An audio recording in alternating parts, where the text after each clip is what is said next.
I won't forget that morning, not if I live to be 100. I counted the men as they marched out of the yard. They'd hardly slept for weeks. We of the CID had slept even less, but the nightmare that kept us awake was all the same nightmare. That's why we weren't surprised when the commissioner asked us up to the conference room for a bit of a talk. He'd talked to us plenty, we knew that. It didn't help any to know what was ahead of us.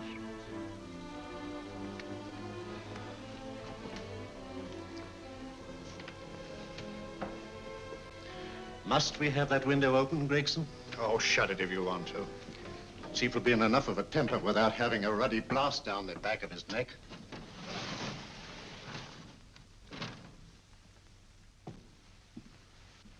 Gentlemen, the commissioner. Stuffy in here. Be seated, won't you?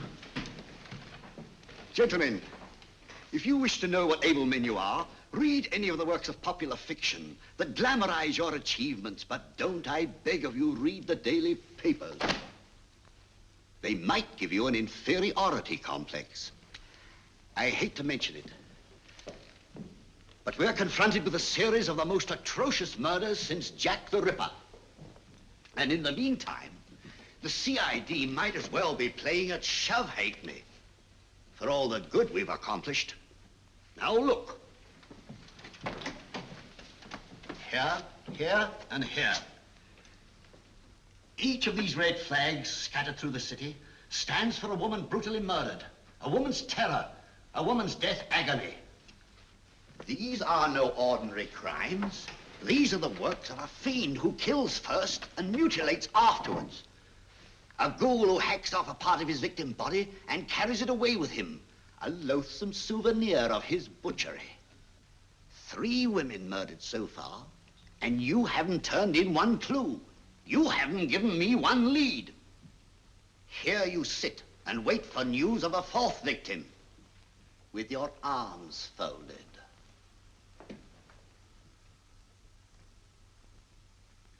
Well, we hadn't long to wait. It was down Lambeth Way where a young woman was hurrying home late last night. She saw something and stopped. It was a constable. He spoke to her and he walked along with her, just in case. He saw her go down the stairway to the basement lodging where she lived. We can only surmise what happened after that.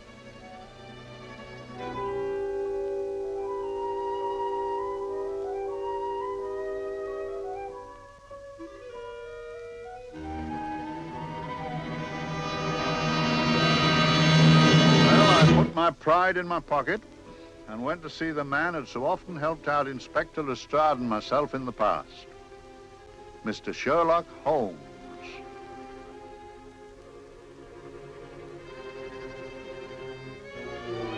If ever a man needed help, I did.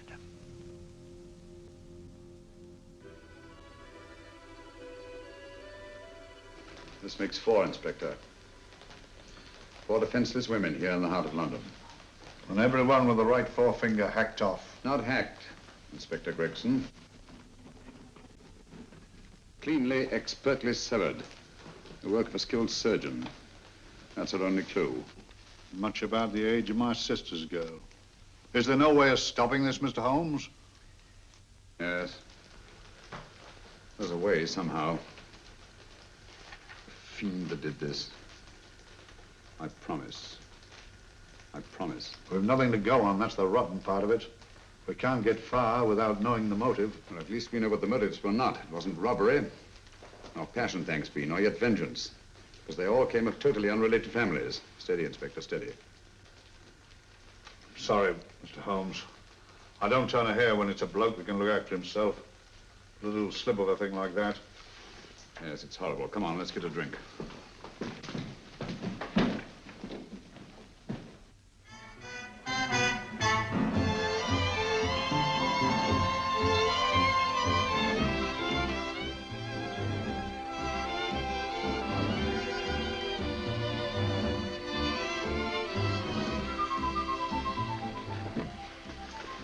Good evening, Mr. Holmes. Good evening, Vincent. Whiskey and soda, please, and a double for my friend here, Inspector Gregson. Very good, sir. Make mine Irish. Decent of you to give me a hand with this thing, Mr. Holmes. Always a pleasure to be of help to Scotland Yard, Inspector. Little out of my line, looking for a maniac who murders just for the fun of it. Or perhaps just to get a human finger. In all 4 cases, the murderer risked capture by stopping to secure a finger. Wonder what for? Who knows? He's just a madman. Perhaps there's method in his madness. If we could just trace those missing fingers. If we could just drain the English Channel, we might find a penny. Huh? Oh, thank you. You may keep those, Mr. Holmes. Thank you.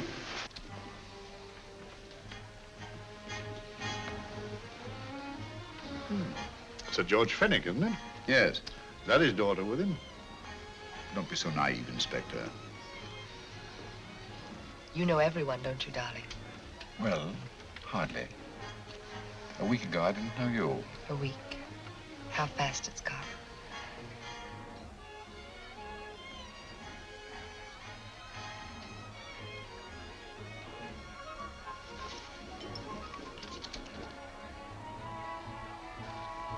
I collect these things.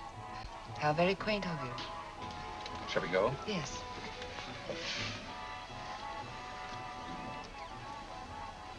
What are you looking at, Mr. Holmes? Looking at a very handsome woman. Not born to the purple, but giving an excellent imitation. Would you like to come to my flat for a nightcap? Lovely idea. Yes, isn't it?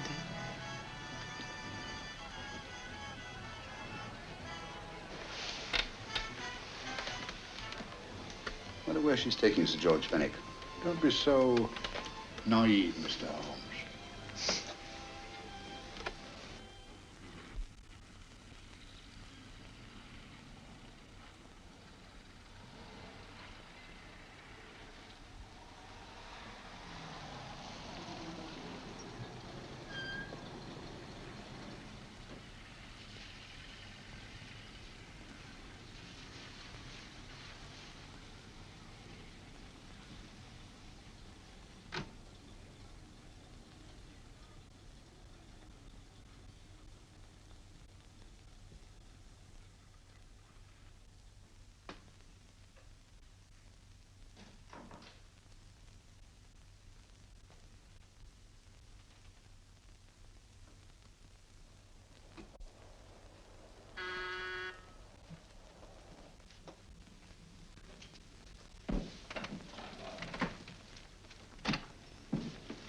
Good evening, Mum. Hello, Grandon. Any messages? No, Mum. Thank you. Drinks, Grandon. One of your nice surprises. Yes, Mum. I say, you don't mean that, Grandon's a marvel, aren't you, Grandon? Yes, Mum. You wouldn't believe the things she can do. Ah, charming place. Delightful. Really? Do you think so? I'm so glad. Do sit down. Do you mind? Do I mind? What a question. I don't mind anything, really. Except not being with you. Now, you really don't want me to believe that, do you? Not too seriously. Good. We're both quite grown up, aren't we? Quite.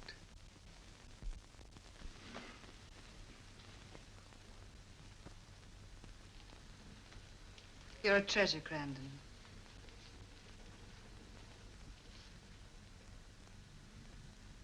And lower the lights a little as you leave.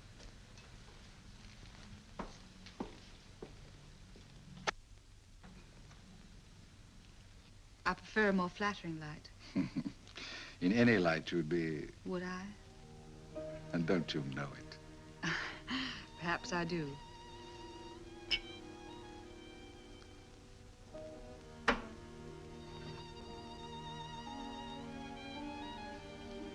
Oh, that priceless woman. You wouldn't believe it, but she's absurdly romantic. She loves dreamy music, and she thinks that we... But we do, don't we? Do we? Well, it's rather soothing, restful. Yes. And we all need rest at times. like tired children who've played too long. You've played with wooden soldiers, I suppose. Funny. Hadn't thought of that for years. Toy boats were my special joy. Anything I could set afloat anywhere. Like this. And this. Toy boats sailing into the Never Never Land. The land of beautiful dreams. Look. Look, odd, isn't it, how the light is reflected? Little specks of light that move and move. Like stars on a slowly moving stream. You know, Holmes, I'm very sensitive to atmosphere. No? Yes, I can tell by the feel of this room there's been a murder committed here. It may interest you to know, my dear fellow, it was the other side of that door at the foot of the stairs that the poor girl was murdered. If only I could find it. Find what? The one thing these unfortunate victims have in common that might give us a motive for these murders. There must be something. Another Jack the Ripper, if you ask me, a homicidal maniac. No, Watson. In the case of Jack the Ripper, there was one thing in common. His victims were all from one walk of life, living in the same section of the city. In this case, the murderer chooses his victims from all walks of life and from different sections of the city. No, my dear fellow, this is not the work of a homicidal maniac. It's something infinitely more sinister. You give me the creeps. What on earth are you talking about? Watson, I'm convinced that these murders are only incidental to some larger and more diabolical scheme. That may be, but why the severed fingers? The answer to that question, my dear fellow, is our only hope of solving these mysteries. Dear sister, I am so happy. I had such a lovely holiday at Brighton with you and Alf. And I'm looking forward to being with you again. Poor little thing. Sort of raises a lump in your throat. I can picture her sitting here happily writing this letter. And I'm not bit realizing that she's shortly going to her death. Hello? Gregson. Oh, there you are, Mr. Holmes. I've been looking for you everywhere. What's happened? Murder in Edgware Road, not half an hour ago. Woman? Yes, and the right forefinger cut off clean.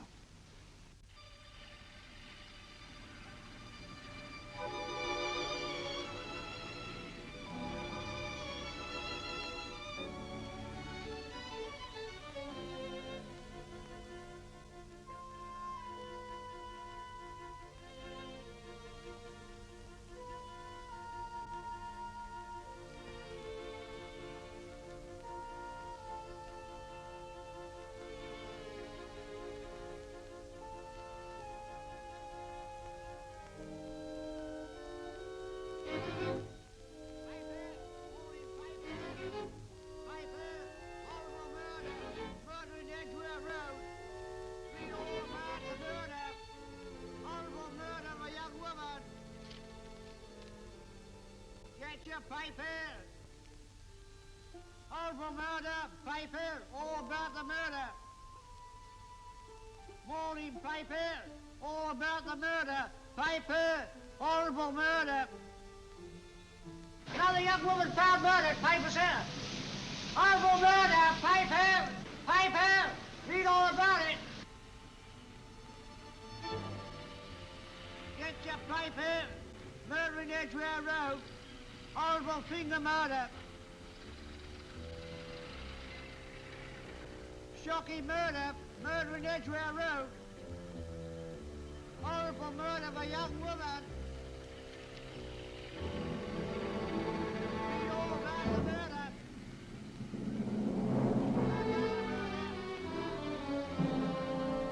Only fancy, Mum. There's been another of those horrible murders. Dear, dear, how shocking. Yes, Mum. I really don't feel quite safe here myself. Oh, dear.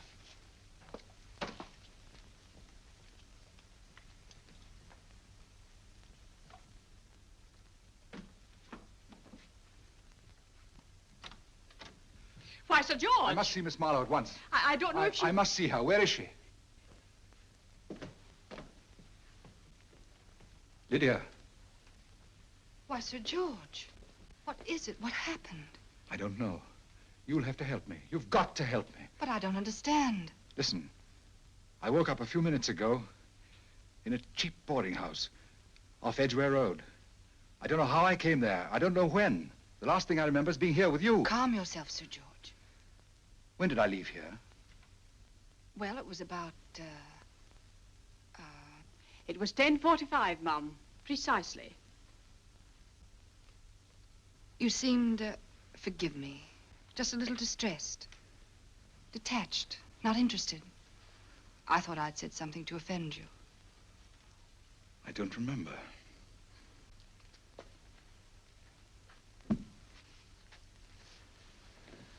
I can't remember. Tell me, has this happened to you before? Before? Well, there is such a thing as amnesia, you know. If it was 10:45 when I left you, it was 9 this morning when I woke. Over 10 hours lost. 10 hours that I can't account for. And in my pocket when I woke, I found... Here, in my pocket. That isn't... Oh, it's not for you, of course. It can't be. Excuse me, Mum, but there's a man asking to see the gentleman. Send him away. Yes, Mum. No, please. I'll see him.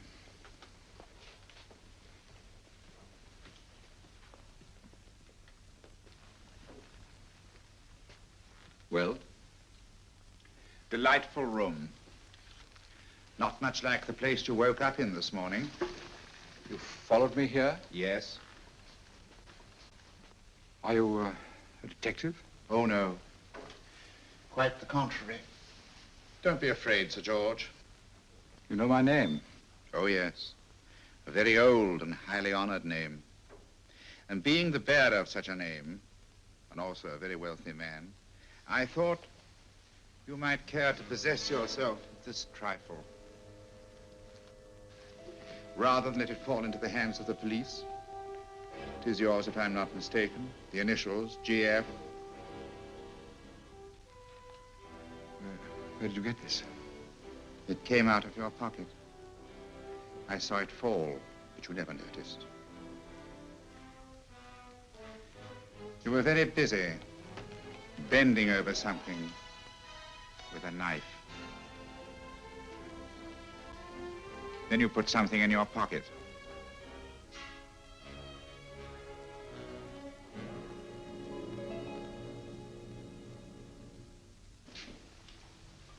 Come along, Holmes, come along, come along. How many more times must I tell you? You're missing a treat. This is delicious. Little jam tarts to follow. Aren't you tempted? You and your flesh pots. They tell me that fish is good for the brains. Brains haven't any. You realize that a whole day and a night have gone by since that bestial affair in Edgware Road? I'm as much in the dark as ever.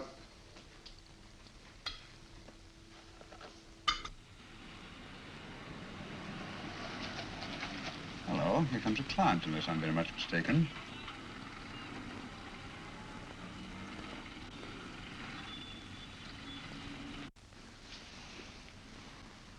Well, oh, attractive.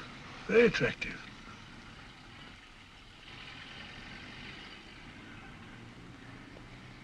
Obviously, she left home under the stress of some very great emotion. How do you know that? She isn't wearing any gloves. A startling omission in a young lady of fashion. Oh, she didn't put her coat on. Open the car, too.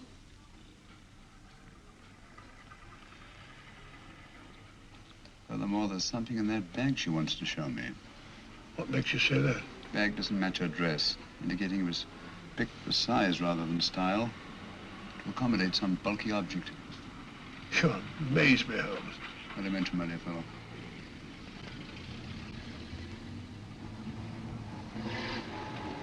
Well, that's interesting. What is? A cab, turning at the empty house. I wonder why he followed her here. Oh, wouldn't you? Quite possibly, with glasses.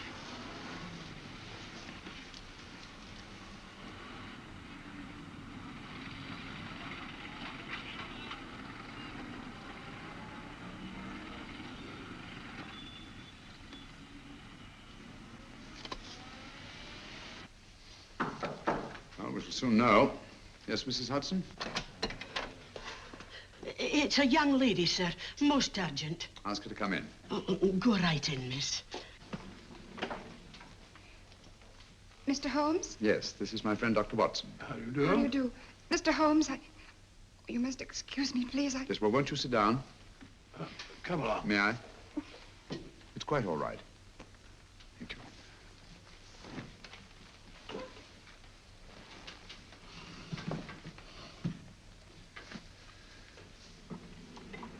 Now try to control yourself, Miss Fenwick. You're with friends. You know my name? No magic, I assure you. I've often seen your picture. You're the daughter of Sir George Fenwick, aren't you? Yes. It's about my father that I... What about your father, Miss Fenwick? Oh, I don't know what to do. He's always been the nicest, dearest person. Only since Mother died. Yes, but we know. So I didn't think anything of it when he was away all night before last. But he didn't come home until yesterday at tea time. Didn't come in for dinner at all. Just paced up and down in the library hour after hour. I begged him to let me in, but he wouldn't. Steady, steady. Now take your time. I couldn't sleep a wink last night. Then I started hearing things. Hearing things? What sort of things? I heard someone in the garden underneath my window. Then I saw a figure moving down the garden path. And I recognized my father. Stealing through his own garden like a thief.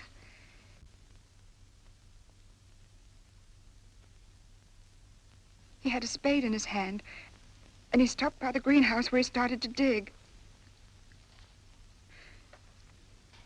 This morning, at daybreak, I stole out into the garden and found this.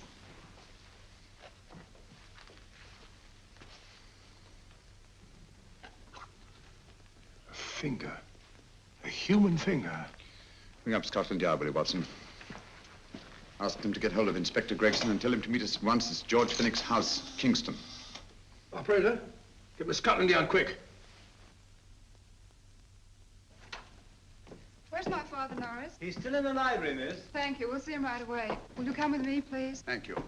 I got your message, Mr. Holmes. Yes, indeed. Dad, may I come in? Dad. It's funny. He doesn't answer. Do you mind? Please do. Thank you.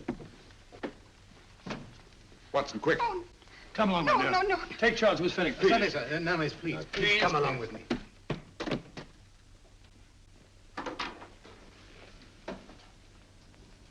Dead? Yes. What do you make of it, Doctor? Shot in the back between the second and third ribs. The bullet undoubtedly penetrated the heart. Look at the powder marks on his coat. I was afraid of this. What do you mean? Don't you remember the man in the cab who followed Miss Fenwick to Baker Street? Well, you don't think he had anything to do with it, do I you? think it's reasonable to assume that he tipped off someone that I'd been sent for. Sir George has obviously been murdered to keep him from telling me what he knew. What was the weapon used?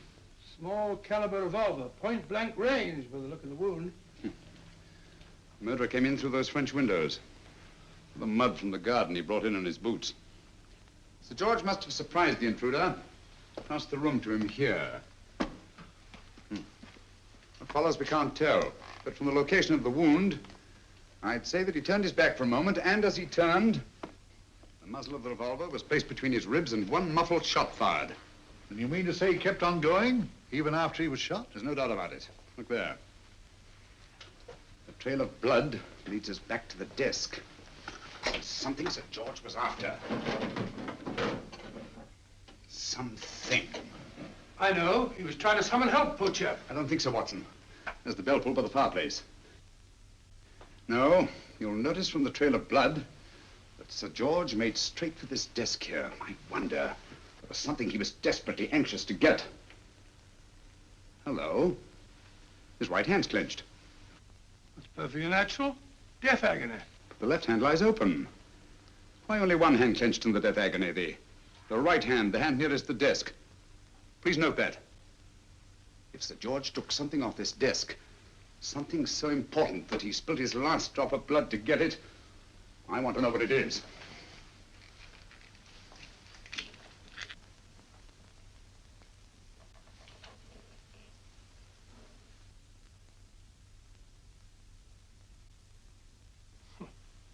nothing but an ordinary match folder. Where does that lead us? I imagine to something very important, Gregson. This match folder's from Pembroke House.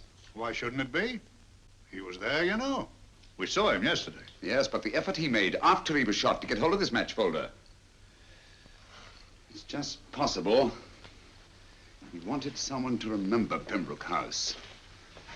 He may have wished to recall it to someone who saw him there. Someone who, like ourselves, saw him with a woman.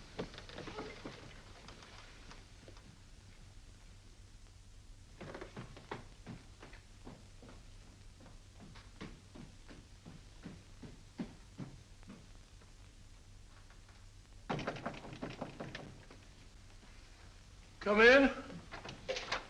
Oh, Dr. Watson, this came by hand for Mr. Holmes not 10 minutes ago. Thank you, Mrs. Hudson. That would be the report from Mr. George's bank. Report from Sir George. Oh, really? Don't you remember his daughter told us that he'd just closed his account? Had it looked into at once.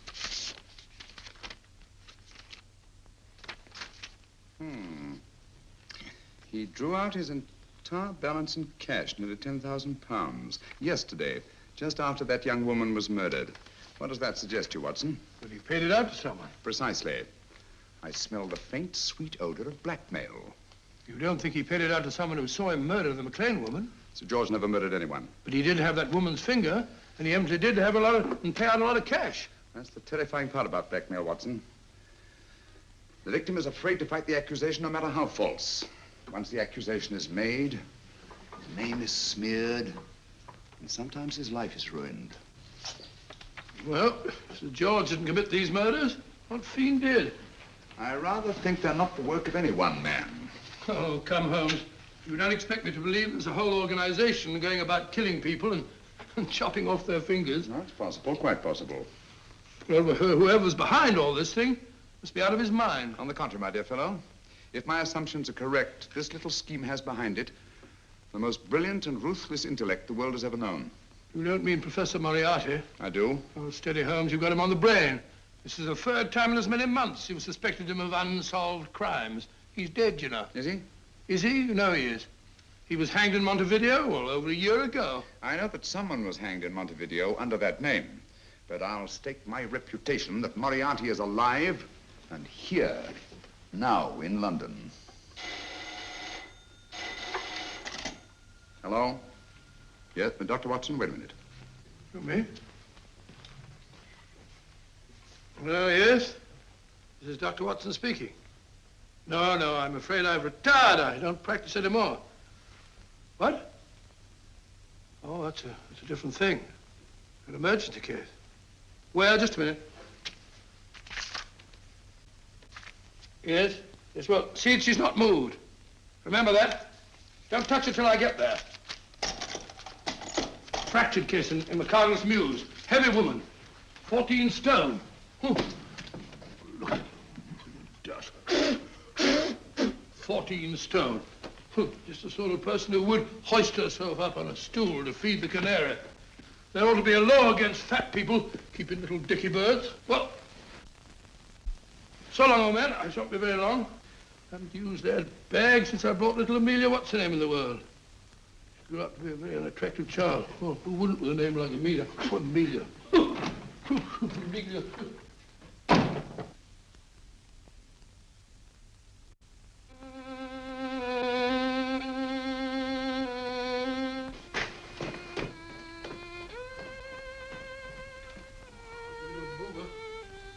People so stupid about accidents.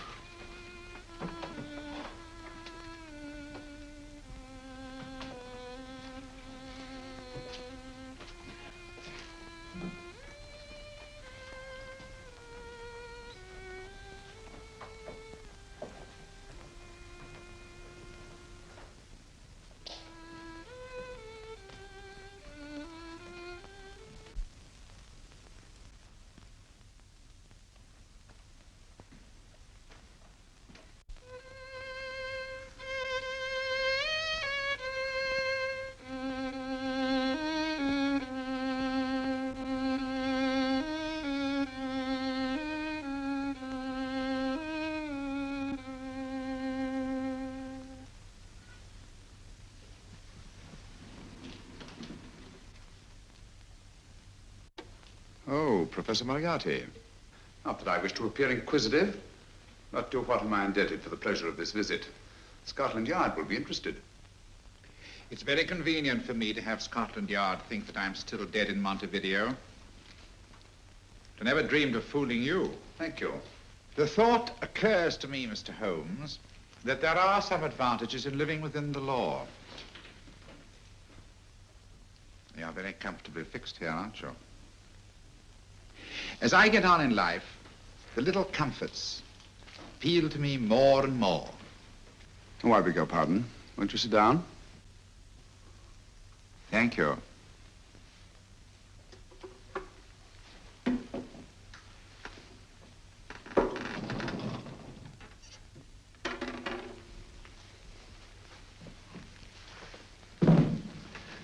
And now, Professor Moriarty, what can I do for you? Everything that I have to say to you has already crossed your mind.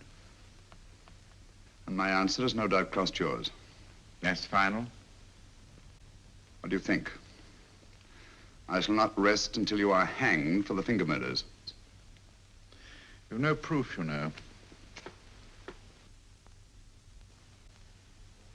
No, not a shred. But I have you.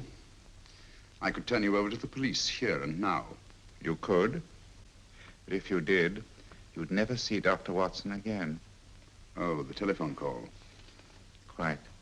I rather assumed you had taken some such precaution. Or I should have snatched up a revolver and indulged in a fit of heroics when you came in. Very smart, aren't you? Not smart enough.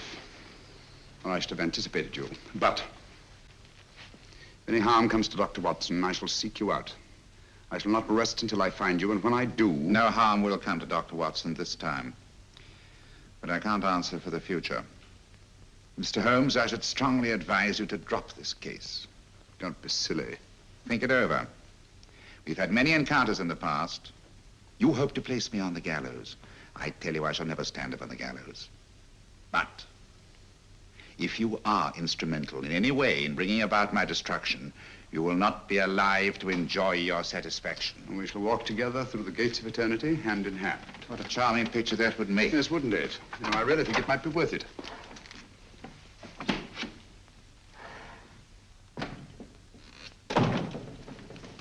Shoelaces, Governor? Tons of pair. And strong enough to hang yourself. How many more times must I tell you I don't want your filthy shoelaces or your company? Shoelaces, Governor? Blasted impertinence. Run along, my good man, or I'll give you in charge. Shoelaces, Governor? Shoelaces, Governor? Help a poor bloke. What's only got one arm? Any luck with Mr. Holmes? You can read his obituary in tomorrow's papers.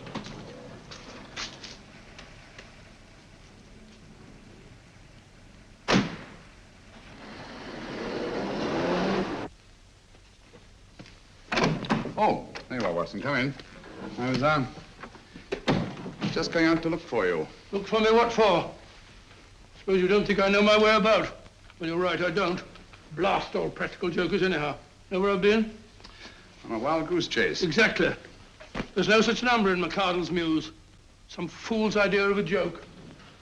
Did you see anyone? No, nobody especially. Only a whining old idiot selling bootlaces. Persistent beggar, wasn't he? Stuck to you like grim death. Huh? How do you know? And finally left you for someone who looked like better pickings. Someone, my dear Watson, was Professor Moriarty himself. What? He's just called on me. Moriarty here and you let him go? But you must be out of your mind. Why? Well, he bluffed me into believing that he was holding a friend of mine as hostage. Friend of yours who? Oh, nobody very important, just a fat, lazy fellow. Medical man, I believe. Medical man? Do I know him? Yes, I think you do. A fellow by the name of Watson. Watson, never heard. Who, me? I'm afraid so, old fellow. Your street hawker's job was to do away with you in a certain contingency. And you let Moriarty go? Because of me? I had no choice. I can't afford to lose you, old fellow. Well, it's very decent of the old chap, I must say, but... I wish you'd nabbed him. We shall, never fear. I know the motive for the finger murders. All I have to find out now is the method used with the blackmail victims. Method? Yes. How does Moriarty get them to the scene of the crime? How does he plant those severed fingers on them? And how does he scare them into believing that they may have committed those atrocious murders themselves? Curious.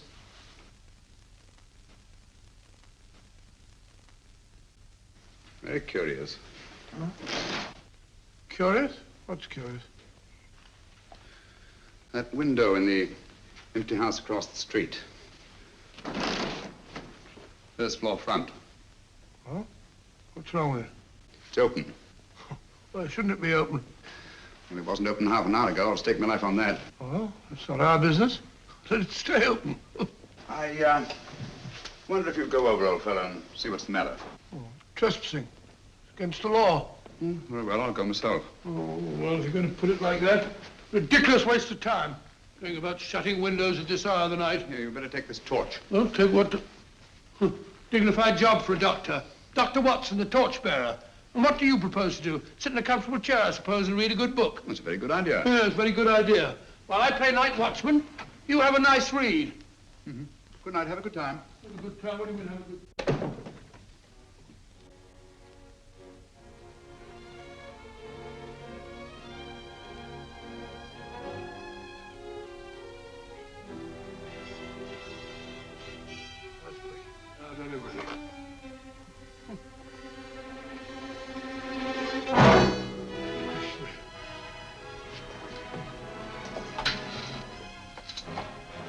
For? Oh, umbrella stand. Pretty little thing to keep about the house. Must have been a pet.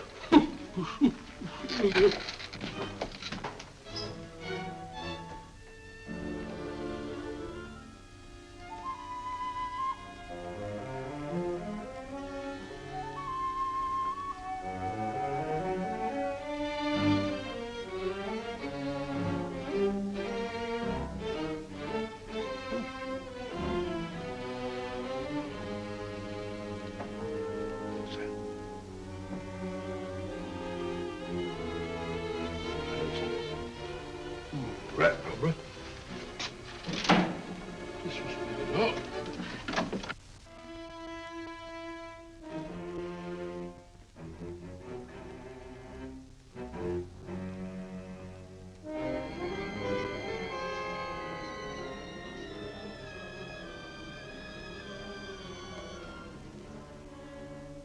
Well, he sits comfortably reading a book.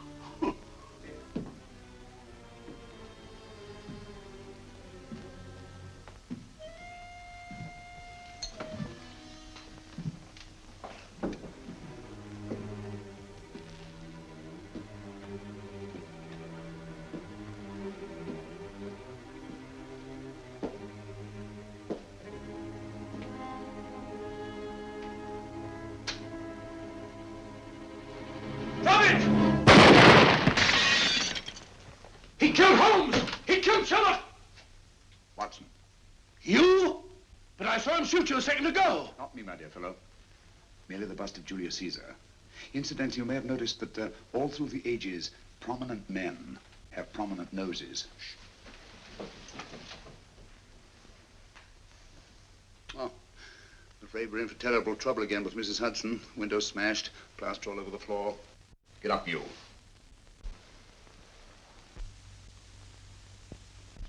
Corporal Williams, Middlesex Regiment. Discharged from the army as physically unfit. Yeah. Papers seem in order.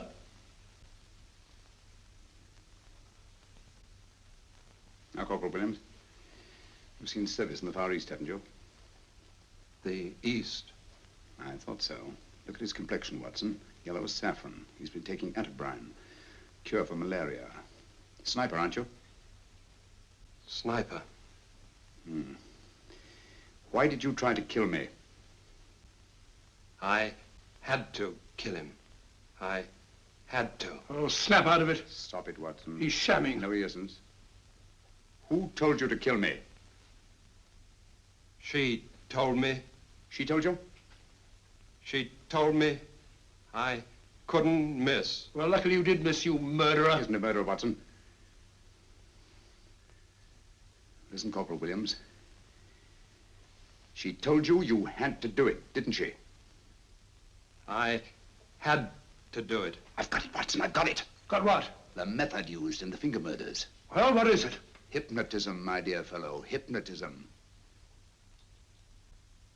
And it wasn't against his nature, that's the devilish part of it. They picked a man for their purpose whose job was sniping. Who are they? Professor Moriarty and his finger murderers. Williams spoke of a woman. I think you'll find that she asked him home tonight for a drink. Nice quiet rooms, soft lights, music. You've got it all pat, Mr. Holmes. What's the lady look like? Up 30, nice figure, blonde, lustrous eyes. Oh, really? Got a phone number? Oh, so? Williams will give us her address. Look after him, Gregson. Don't let anyone come near him. He's our key witness in the finger murders. Well, I hope you're guessing right, Mr. Holmes. Get up, Williams. Now, go with Inspector Gregson anywhere he tells you. Come on. Yeah. Ring me as soon as he comes to himself, will you? I will. Good night, gentlemen. Good night. Well, if you believe that fellow Williams was hypnotized, I suppose you think Sir George Fenwick was hypnotized too. Yes, I'm quite sure of it. Have a cup of tea? Thanks, old boy. Nothing to eat. But why didn't these people make Sir George do the murder himself? Because they didn't want to get him hanged. They wanted to blackmail him. Well, who do you think the actual murderer is? One of Moriarty's gang. A diabolically simple technique. Kill a woman. Yes, but why cut off the fingers? My dear fellow, don't you understand?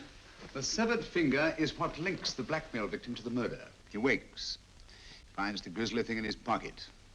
He doesn't know how it got there. He's no idea that he's been hypnotized. For all he knows, he may have committed the atrocious crime during some dreadful lapse of sanity. In that state, when he's utterly demoralized, the blackmailers take over. Is that it? Undoubtedly. You see, they swear that they saw him commit the murder. And being human, the victim will pay anything rather than stand trial on a charge that will make his very name loathsome. Oh, it all fits in if you believe in hypnotism. Yeah. The only possible explanation. You think the hypnotist is that woman with the blonde hair, the lustrous eyes, the woman you invented? I didn't invent her. I saw her. What on earth are you talking about? That woman, my dear Watson, was with Sir George when he left Pembroke House. I saw her there. I shall see her again, and Williams will lead me to her. That's why it's so important to keep him safe. He will identify her.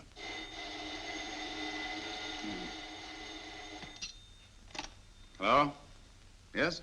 Inspector Gregson? What? Well, get every constable in the district. Yes, I'll be over at once. What's happened, Holmes? Williams is missing. Great Scott! Come on.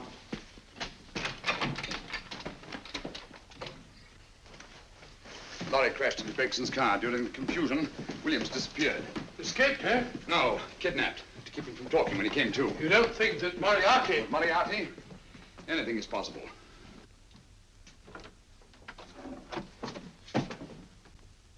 Williams!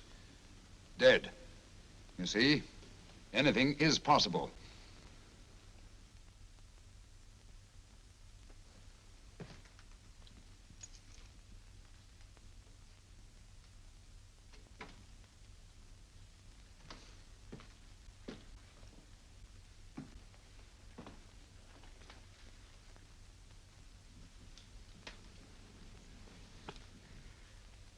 Oh, good morning, Professor Moriarty.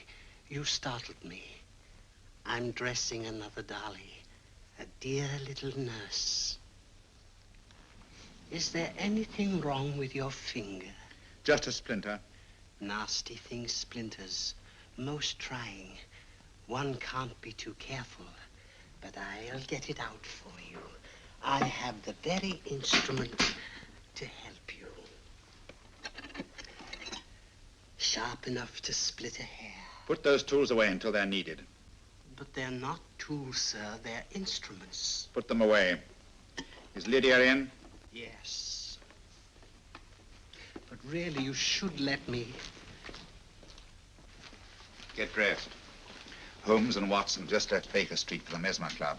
Mesmer Club, the meeting place of all the top hypnotists in London. Do you suppose that Mr. Holmes is onto our method? If he suspects, it's merely a suspicion. It's our business to see that it ends there. I hope you're right. Williams passed away before he could talk, remember? What do you want me to do? Go to the Mesmer Club, meet Holmes, and induce him to come back here. Isn't that a bit dangerous? Every meeting with Sherlock Holmes is potentially dangerous. However, you say he didn't see your face at Pembroke House. And how would you suggest I get Mr. Holmes to accompany me here? Kidnap him? Oh, no. Holmes has one weakness, his insatiable curiosity. If you can arouse that, you can lead him anywhere. It's up to you to take advantage of any opportunity that may arise. This way, please, gentlemen. I'll tell Dr. Onslow that you're here. Thank you. And this is the Mesmer Club. If you ask me, hypnotism is a lot of mumbo-jumbo. Oh, come now, Watson. As a medical man, you must admit that hypnotism has its place in modern science. That may be, but 90% of hypnotists are crooks of the worst kind. Nothing more than a lot of charlatans exploiting weak-willed morons. Ah, Dr. Onslow, I believe. Happy to meet you, Mr. Holmes. Your brother Mycroft suggested I might be of help to you. He's a valued member of our little group of charlatans and crooks. Oh, beg your pardon, sir. I didn't know you were listening. Behind the curtain. My friend, Dr. Watson. Oh, delighted. How do you do? I wonder now. You see, we're in the midst of a little experimental session at this very moment. If you'd care to join us. Oh, certainly, certainly. That'd be very instructive. Oh, well, will you follow me? Thank you. Why should I know somewhere behind the blasted curtain? In treating his patients. But today, the therapeutic value of hypnotism, as we now call it, is conceded by innumerable physicians. Especially is it of value in surgical cases where the administration of local or of general anesthetic is inadvisable. Inadvisable poppycock. Oh, sorry. For the sake of latecomers, I may say that I have placed this subject under profound hypnosis. In this condition, he can feel no pain, even under applications which normally would be excruciating. Excruciating? You excuse me, please. Carter, you are having a peaceful sleep. You feel nothing. Your arms and your hands are without sensation. Mowbray, the long needle.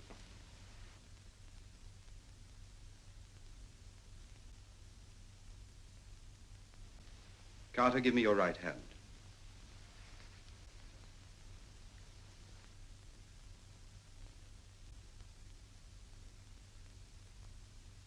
As you observe, the needle has been thrust completely through the subject's hand. No feeling, no pain. This lack of feeling is the one infallible test of profound hypnosis. Nonsense. Fellow's full of drugs. Oh, isn't he? Definitely not, Doctor. Wake up, Carter, wake up. You feel well and rested, remember. No pain anywhere. Wake up, wake up. I say, when are you going to begin? All through, Carter. Stand up. This way, sir. And, are these all the people that come here? Oh, no. Others keep dropping in all the time. I suppose it's all right for those who believe in it, but of course, I'm a professional man myself. Then you don't believe in hypnotism, Dr. Watson? Oh, I don't deny that there are certain types of hysterical, feeble-minded people who go on if you point your finger at them. But anyone with an ounce of character... How right you are. You see right through our little artifices, don't you, Doctor? Right through, my dear sir. Right through. Quite so. But with the feeble-minded, as you say... excuse us, Mr. Holmes. Certainly. Step over here, won't you? Certainly, sir. Anything to oblige. Let me show you how easily we charlatans take advantage of them. Now, sit down, Doctor.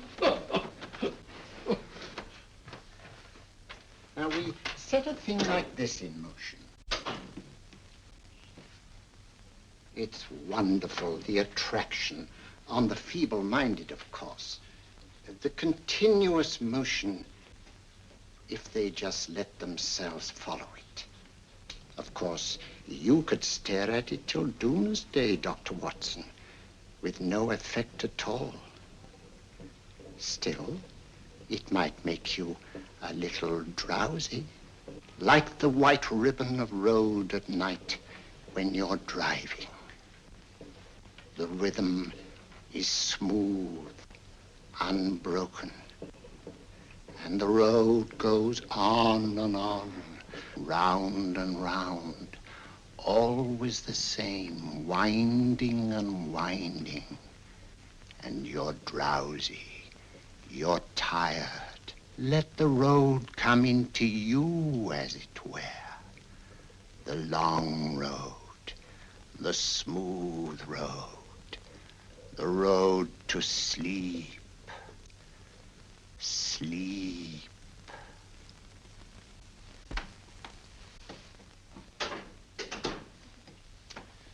Open your eyes. Stand up.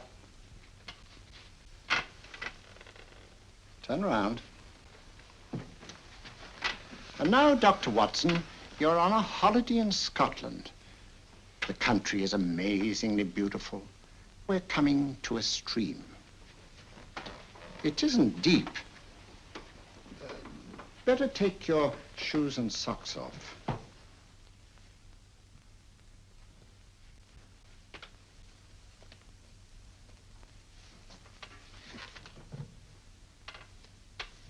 Roll up your trouser.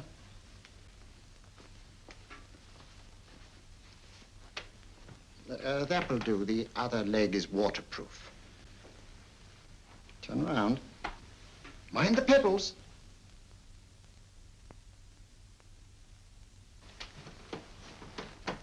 Sit down.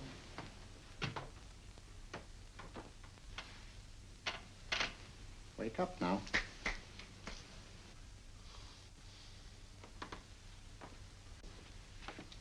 I see. What did I tell you? It didn't work with me. Why, nobody with an ounce of character.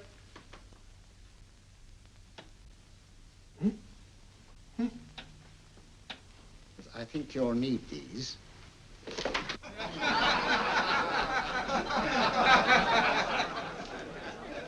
Nothing to laugh at. Watson, she's here.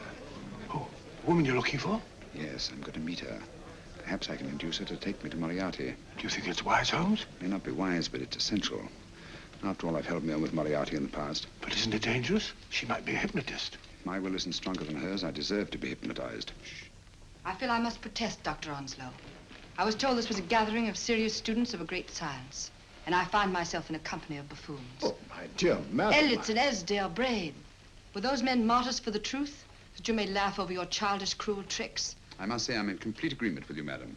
This was most unnecessary performance, Dr. Onslow. Beg your pardon, sir. My name is Holmes, Sherlock Holmes. At your service, madam. Thank you, Mr. Holmes. I'm afraid I've created a rather embarrassing situation. But you see, I'm interested in the serious study of hypnotism. So am I, too. Perhaps we have something in common, Mr. Holmes. Perhaps we have. Would you join me for a cocktail at Pembroke House? I should be delighted. Good.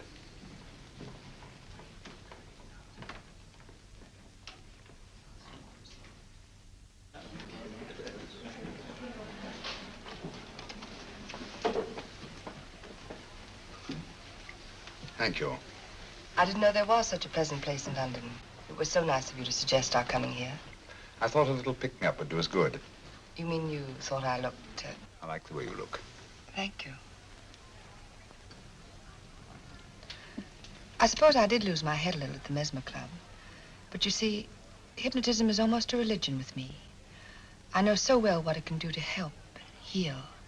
And I can't bear to see it used for trivial purposes. I know very little about it. That's why I went to the Mesmer Club. You see, I'm rather puzzled just now with the case that I'm working on. How fascinating. Tell me about it. It's the murder of Sir George Fenwick. Fenwick? Who's he? Quite a well-known figure. Odd now I come to think of it. Last time I saw Sir George was here at Pembroke House. Strange. Yes, isn't it? He was sitting, I believe he was sitting at this very table. Cigarette? Thanks. Do go on. There was a charming lady with him. He was lighting a cigarette.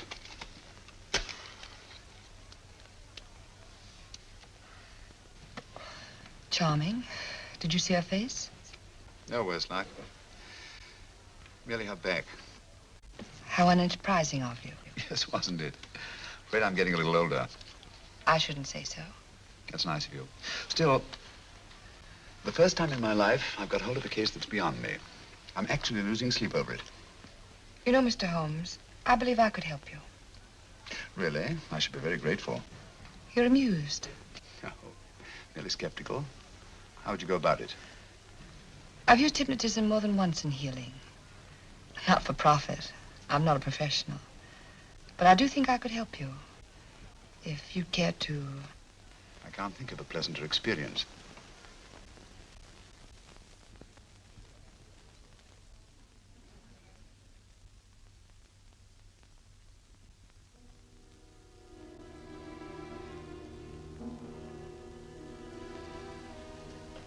Low lights, music, is that all there is to it? You must relax, Mr. Holmes. I'm afraid you're a rather difficult subject. So I thought perhaps a little help. Materia medica might be advisable. Drugs?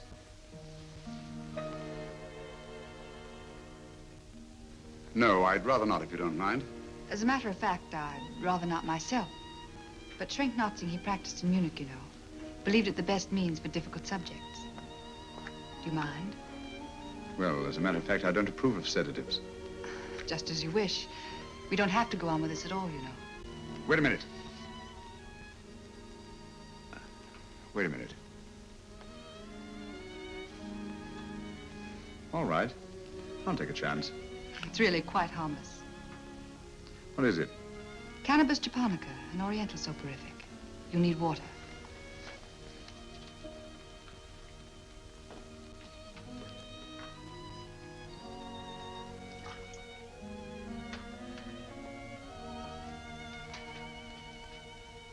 Thank you.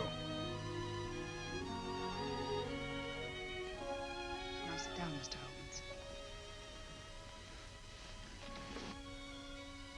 Holmes. You'll feel yourself growing drowsy. Don't fight it. Give in to it. Because you do want to sleep, you know. Just fix your eyes on this one white flower floating on the water. Empty your mind of every other thought. Follow the motion of the water. So smooth, not a ripple. Waters of forgetfulness. Steady, deep, strong.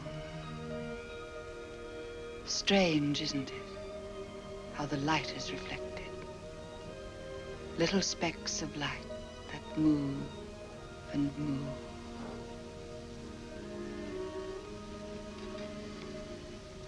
It's restful here. It's peaceful. It's friendly. And you're very close to finding what you're looking for. You'll find them soon now.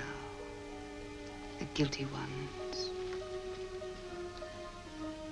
When you're rested, gentle waters closing over you. Steady, deep, strong. Drawing you down, down, down.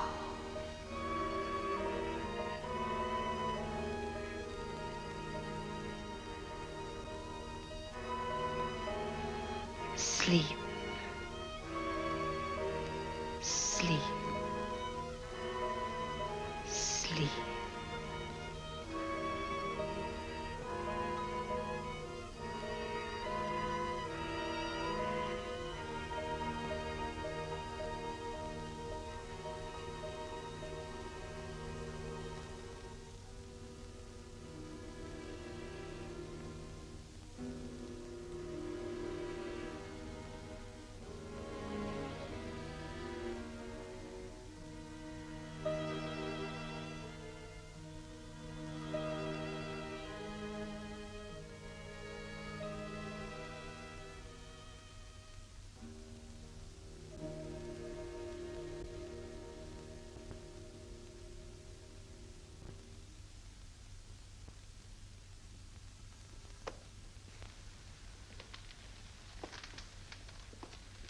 Here he is, Professor Moriarty.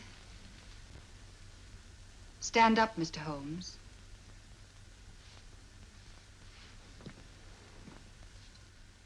Open your eyes.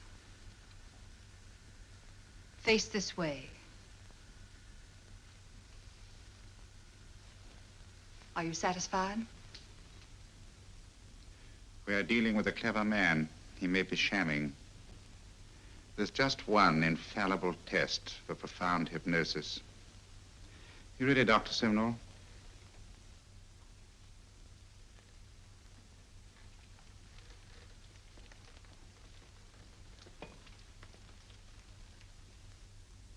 That will do, Doctor.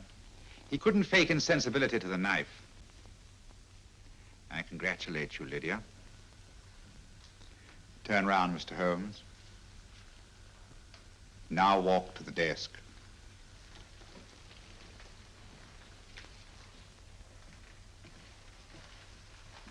Sit down. Take that pen and write what I tell you to write. I have at last found a case which I cannot solve.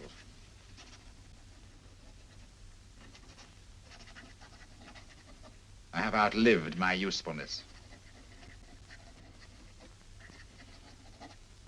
Therefore, I have decided to end my life.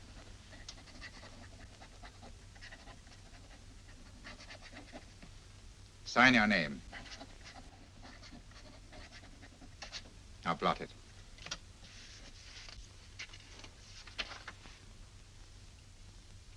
Fold it up and put it in your pocket. Come, Mr. Sherlock Holmes. Go out onto the terrace. But it won't look like suicide, sir. I'm sorry, but Mr. Holmes' injuries must all be self-inflicted. Let's walk a little, Mr. Holmes. It's so pleasant here in the garden. Just step up here onto the terrace. It's a nice, broad terrace. Now turn to the left and walk slowly to the end of the terrace.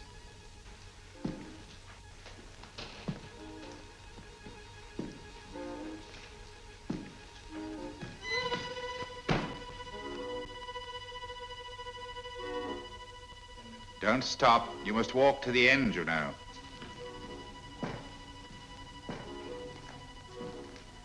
The end leads to an open doorway. You can pass through it in perfect safety. In the room beyond the doorway, you'll find what you've been looking for. Must you drag this on? This is the moment I've been anticipating for a long time, my dear. Go on, Mr. Holmes.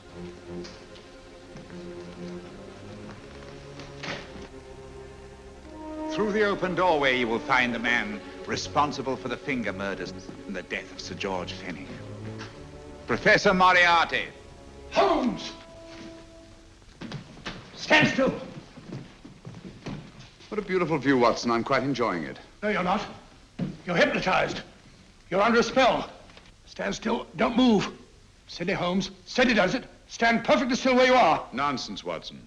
You don't know what you're doing. Of course I know what I'm doing. You mean you're not hypnotized? Certainly not. Then get off the wall, you idiot. Oh, look out! Holmes! Dear fellow. What were you doing up there? Holding the fort until you arrived. What kept you? Well, I ran into a spot of trouble on my way to Scotland Yard. I was arrested for exceeding the speed limit. Your luck seems to hold, Mr. Holmes. I'd hardly call it luck, Professor. You see, I substituted a drug of my own for the one that this dear lady pressed on me. You are clever, aren't you? A drug that, although it leaves the subject conscious, renders him quite insensitive to pain. That accounted for my lack of reaction to Dr. Simnel's knife. Well, Gregson, quite an impressive haul. Even Inspector Lestrade himself couldn't have done any better. Thanks, Mr. Holmes. Take him away. All right, put her in the van. I was right, Mr. Holmes. You are a difficult subject. Thank you. And now, Professor, our score is settled. Au revoir until I see you on the gallows. The rope has not been made that'll go around my neck. Come on.